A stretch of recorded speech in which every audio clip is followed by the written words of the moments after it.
Welcome to a new edition of Turn to You Hip Hop. I am your host, Spade Perry. To the right of me, we got Bass Pole DJ. and to the left, we got Be Rich. and you know we here with a new edition. And today we're gonna be covering Travis Scott's new album, not a mixtape, but an album. It's called Rodeo. And we just gonna get into this, thing. I'm gonna go ahead and read out some of the release date on it was September 4th, 2015. He debuted in number 3 on the Billboard of 200, moving 90,940,000 units, not million. Let me correct that right now. And that's even including streaming. And his first week sales came to a total of 74,941. So first of all, fellas, what did y'all think about Travis Scott's Rodeo? First impressions, like, who we dealing with here? I enjoyed it. This is Travis Scott's major label debut. He's 23 years old. I can definitely, get a good take on his vision and his direction from listening to this album. I'm not going to say the album is perfect. There's definitely some flaws on there, but I enjoyed it. I thought it was a good album. What was your first impression, Paulo? What did you think about it? When I first got into the tracks, I liked the production on the second song. I liked the production on it because it was something different on my side, right? This side, right? This side. See, the thing about that's probably one of the tracks that I did like, and I quickly found out from just listening to him that he incorporates a lot of songs that are almost 2 songs in one. Like I noticed like that seems to be his pattern. If I needed to separate him from the Futures and the Migos and the Rich Homie Quans and Young Thug, he seems like he takes it and he forms it into 2 songs, because on this side he actually talked about, he talked about, his mama's being like he was a failure and some of the struggles and tribulations that, he was going through and putting them out. But then when it got to this side, it gave me the feel of like almost like Jodeci. Like I started to get the feel of a Jodeci track. And then he just basically started talking about the side of just him living the rap side. What y'all think about the opening track though, Pornographic? With T.I. talking, it was a little different. I mean, it opened up the album a little bit because I didn't know he was affiliated with T.I. at first. Well, he signed to T.I. Yeah. And I want to let the people know that he is signed to T.I. And what's interesting about that is I seen an interview where he actually said that Tip said that him and Travis Scott actually argue about tracks of songs he should do and songs that he shouldn't do, because basically, he produces, he arranges. Right. He's pretty much his own person. And since T.I. had Iggy Azalea, she was doing a lot of stuff, but now it's like the tides have turned. Right. But T.I., you confused the hell out of me with the opening spoken word that you was doing. Yeah. I wasn't really sure like what was going on. It didn't seem like it matched the song. I agree. I just didn't know what the spoken word was really about. That's one of the songs that I skip. I don't even listen to be honest. I definitely skip by that song every time. But I guess it had its purpose. To me, I don't know what it was. If you know what it is, leave it in the comments below. I would love to hear your opinion about it. But I skipped that track. Okay. Well, we're gonna get to one of the singles that they have is 3500. Banger. I like 35. That track slaps, man. Well, Future and 2 Chainz, I like that. And the thing about it, I'm not necessarily. It was interesting to me that it is a single, but this song is 7 minutes and 52. I just realized that it's 7 minutes. Yeah, it's 7 minutes and like 42 minutes long. Like when you're listening to it, I literally was driving and I'm like, it's the same song, but it's like the song is actually a good song. That's why I didn't realize it was that long, because I like the song. And 2 Chainz, definitely did his thing in true 2 Chainz fashion. He had to stand out verse on that track. 2 Chainz came in that bitch snapping. And I thought 2 Chainz delivered in every aspect, from just how he was switching up the flows to his metaphors. I think 2 Chainz snapped on that track, and I was glad to hear him back in that rare form. Yeah, I think he's gearing up to give us a little something. But and I liked the hook too. You know what I'm saying? I only mess with trill niggas. Like it was just the perfect combination of people on that song with Future, and not to take anything away from Future, because I think Future did his thing on that. Yeah. And my thing is, I'm glad he went against the grain, is a rapper and not gave us the traditional thing. Like that to me is one of the things I like, that that song was actually that long without me actually noticing that it was that long, but then I kind of did notice. Right. What did y'all think about the song Wasted with Juicy J? And I like the song. I mean, that's pretty much, I mean, being that he's from Houston, Texas, I mean, that's, I guess that was his way of paying homage, however you want to pronounce it, to his hometown by featuring Pimp C on the hook. So yeah, I mean, but I did like the track as well. I like the track, I like the beat. I didn't like this track. No. I did not like this track. Juicy J did his thing. But Juicy, see, to me, the thing about it, it just seemed like a filler song that Juicy J gave to him. He always has those type of songs, but I definitely just wasn't impressed by the song. Yeah. And Pimp C is like one of God rest his head, but one of my favorite rappers, and to have hear that. I like that piece that they did have. What's his name? Yeah. Down in the south. That was and to hear that, and then hear that hook, and then I expected more out of that beat. I wasn't really impressed by that beat. I just expected more, so that definitely was a song. I think that's what I liked about the song actually too, was the part with the adding Juicy J. I think adding the Pimp C, and I liked that. I liked that part. That kind of gave it a little bit of style. Because I really, when it first came on, Wasted, I really wasn't into that part. But once it started going on, and then that was I like the track. I enjoyed that one. Yeah. Now we're gonna go to another song that was kind of confusing to me. I'm just gonna say this was confusing to me. It was 90210.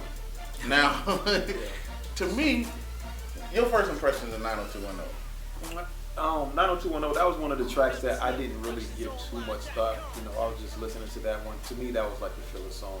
So it was a filler song. Yeah, the 90210, but it wasn't a bad filler song. See, I thought he started off right, because he's talking about how a girl comes to California, and of course they say that about a lot of people, that you go to California, you get lost in that lifestyle, this and that. But then it's kind of like he drifted off and started rapping about himself and what he do and drugs that he do and stuff like that. I was just confused by the time and then the beat changed again. Like I said, it's like two songs in one. And, which I don't mind his style of how he do it. It just I didn't really like that. You know what I'm saying? Your impression? My impression of the song, I wasn't really into it either. When you think of 90210, you think of a 90s sitcom. So when you think of that, you kind of like throws you off a little bit. So I really wasn't too impressed with that one also. Okay. So brings me to one particular song, which is one of my favorite songs on there, "Piss on Your Grave." That song to me, I took that as a. It was like an updated version to me of like "Fuck the Police," but on a slavery version. Like it's in true Kanye fashion, because it features Kanye West. So if you haven't heard this song, definitely check this song out. So what do you think about it? I like the track. It was super aggressive. They're speaking on some of the current situation that we got going on. But it's in a hip hop form, and they got that hard guitar in the background. Yes. Heavy guitar. Yeah, heavy guitar, and I think Kanye came on that bitch snapping. I thought Travis Scott did his thing as well. I like the track. Get you amped, to get you pumped. I think it did its job. Polo. I wasn't on that one too. There you go. I didn't like the Kanye part of it. I didn't like. But are you? I don't even think you're a Kanye fan though. I like the Kanye back in graduation days. I ain't really on him now, but yeah. I like it. I mean, you hear the frustration. You hear, I mean, I feel like he was really emotional on that track. And I didn't think it was a new. And I didn't think it was a new Kanye. I thought it was the Kanye I'm used to hearing, not with none of that filler. And I mean, even with Travis Scott, I hear Kanye influence across the whole album. Yeah, you do. Because there was a time on there that I had to really determine, was it Kanye or was it him when they was rapping. You know what I'm saying? So I really think it was Kanye concept of how to get it, but it kind of opened his album a little bit more up to be broader. So my question to both of y'all is, in this new day and age of hip hop and the way and the direction that it's going, what are your overall feelings about Travis Scott himself, and where does he fit into this whole hip hop game right now? I think he's going to be one of the leaders if he can continue to deliver like this. I think he's going to be on the forefront. And that's just me personally. Like I said, I enjoy the album.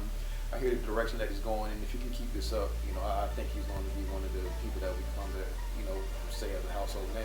Polo? I think he's different. I mean, I like the style. I actually like some of the production on the album and how it did go with 2 different songs. So that's giving a little flavor to the game a little bit. And I mean, the dude, he banging out Rihanna, man. I mean, when you got a pop icon like that, you got a pop icon like that, you know, you can't help but to become a superstar.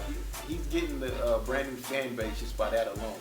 Who can't bang out Rihanna, man? I mean, you can say that, but you know, she's still up there. Rihanna, come holler at me, boy. You know what I'm saying? I got you. You know what I'm saying? My thing with Travis Scott is this. See, he falls in the same category with everybody else to me as far as his singing style. Yeah. Now he does bring a little bit more substance than the rest of the futures. And I think sonically as well. I mean, like you say, how some of the songs, you know, the sound, you know, is just different. Yeah. I mean, I can definitely tell the difference between them. You know what I'm saying? But my question is like, is the younger generation, is this just something that you think we just have to get used to of them just doing that style? Do y'all have a problem with? I don't. No. And I think I have gotten used to it. All right. To me, it seems like Drake was really, you know, the birth of a lot of these new age rappers that we have now. And I don't even know if we can even call them rappers still, because you know it's a lot of the sing song, the melody. And that's what I've been saying. Like the singing, it's something I had to get used to. Mm-hmm. I mean, even with the, you know, you got your Futures, you got your Young Thugs, you got your Drakes, you got, you know, Lil Wayne's, Kanye. Everybody is, you know, grabbed onto the style and used it to some extent in their own, you know, version. And that's why I like the Maria I'm Drunk, because that's actually an example of a song that they doing right now. That's what they're doing, and they even got Justin Bieber getting a little bit of that. But see, that's actually why I didn't. That's actually why I didn't like that song. Like, I don't like when they get into the format of using the same type of style and the same type of format. The thing about it is, I want the rap game to be more diverse, and that's why we do shows like this to rate them. And that was like a song I really could have did without. But for a DJ, that's actually a club bumper. You know what I mean, I feel that, but the thing about hip hop is to go against the grain. You get what I'm saying? So as a DJ, you should be able to break stuff that's not typical in tradition fashion. You get what I'm saying? That's just my opinion. Yeah, but actually in that form of when they put the music out, that's what they bump into. So I mean, that is what now, it is. now would you rather play that song Maria I'm Drunk, or the song with Ray Shrimmer and Chief Keef in the club? Which one would you rather play? Do you remember the track with Ray Shrimmer? Yeah, I and remember Chief that. Keef? I remember that. I don't know. They both all on the same wavelength, actually. You know. Yeah. and the thing, and don't get me wrong, because they're like, even on his song, I Can Tell, I liked that song, and he's singing a lot on that song. You know what I'm saying? That hook and everything. But I actually like the melody and the beat of that song and how it's structured. But I actually like how he's singing on that. So don't get me wrong. There's moments in time where I'm into it, and then moments of time I'm not really feeling it. So it just depends on kind of like really what you like. Like Apple Pie. Yeah. I did not like Apple Pie. You know, it's one of like I'm glad it's last. That way, you know. Right. I mean, to me, in my opinion, it sounded very similar to the Meek Mill and Jeremiah track Amen. You know, sounded like a complete rip off of that. So that was one of the tracks that I didn't like. Okay. Well, nothing left to do but to give our ratings on the album. Polo, what you got for me? He's a newcomer. I give him a strong 3. I give him a 3. Okay. I'm gonna give him a 4.5. Oh, I liked it, man. Oh man, I can't do it. I can't wait to hear what you got. Man. I actually do. I like Travis Scott, and you know, for an debut album, I thought it was decent, but you know, I definitely have to agree with Polo. I gotta give him a 3, due to the simple fact that once I did listen to it, it wasn't something I was itching to put back in my CD deck. You know what I'm saying? I wasn't itching to put them back in the CD deck. It just wasn't, you know, like I said, I just had to be in the mood. I could go without them, you know what I'm saying? But if I was just in the mood, I could listen to it, because like I said, one of my favorite songs on there is Oh My This Side and that 3500. And that's the other thing about the new age rappers. It's like they coming up with the, you know, 1738, 3500, like, you know what I'm saying? It's like they starting to do that whole style, but I definitely just got to give you a 3. So, you know what I'm saying? That is what it is for me. You hear it here first, you know. I'm rocking with it. They ain't really feeling it too much. I feel but, it too you know, much. It's okay, you know. Yeah, it's I didn't throw it okay. out the window. Yeah, You it's know, A couple club bangers, like I said. I mean, it's a couple you gonna hear in the club that's banging. I mean, you know, the Jits are on it right now. So my daughter actually the one who referred me to the song. That's all. Oh, yeah? Yeah, okay. So, Yeah. yeah, that's Okay. what's up. That's what's up. And so we're gonna go ahead and sign up out of this thing, Turn You Hip Hop. Go ahead, click that like button. Please subscribe, leave comments. We do answer comments. Hit us up on Twitter. Any questions that you have, I'm at 51 Spade. I'm at Baseball 357. I'm at B-Rich0331. And we signing out. Until next time, it's Turn You Hip Hop. Peace. Peace.